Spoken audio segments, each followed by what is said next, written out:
Hello అండి, welcome to my channel. ఎలా ఉన్నారు అందరూ? నేనైతే చాలా బాగున్నానండి. సో ఈరోజు వీడియోలో నేను మీకు కట్ వర్క్ ఎంబ్రాయిడరీ డిజైన్ చూపిస్తానండి. దీన్ని స్టిచ్ చేసిన తర్వాత ఎలా వచ్చిందో కూడా నేను వేసుకొని చూపిస్తాను. ముందుగా హ్యాండ్స్ చూద్దాం.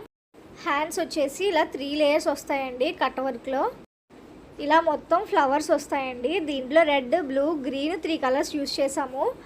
ఏ శారీ మీదకైనా వేసుకోవడానికి యూజ్ అవుతుంది అని డిజైన్ ఇంకా హైలైట్ అవ్వడానికి గోల్డ్ జరీ యూజ్ చేసాము. హ్యాండ్ ఇలా మధ్యలో గ్యాప్స్ ఉంచి ఎల్బో హ్యాండ్లా కూడా స్టిచ్ చేసుకోవచ్చు.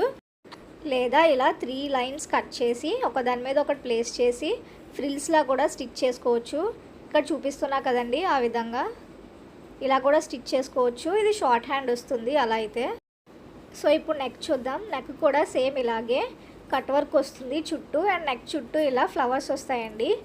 సేమ్ హ్యాండ్కి ఎలా ఏ కలర్ కాంబినేషన్స్లో యూజ్ చేసామో రెడ్, గ్రీన్, బ్లూ అదే కలర్ కాంబినేషన్స్లో వేసాము.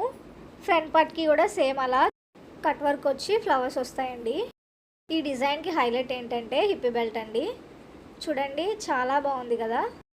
దీనికి పైన కింద ఇలా కట్ వర్క్ వస్తుంది, అలాగే మధ్యలో ఫ్లవర్స్ వస్తాయి. చూడ్డానికి అయితే చాలా బాగుంది కదా. దీని ఓవరాల్ లుక్ అయితే ఇలా ఉంటుందండి.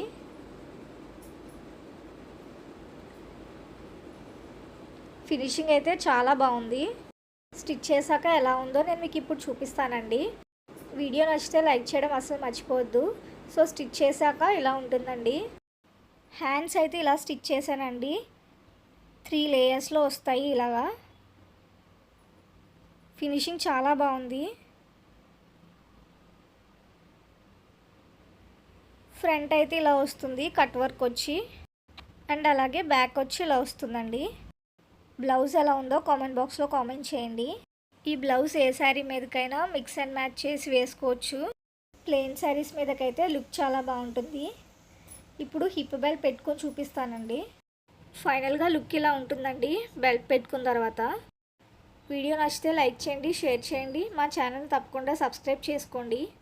Thank you for watching.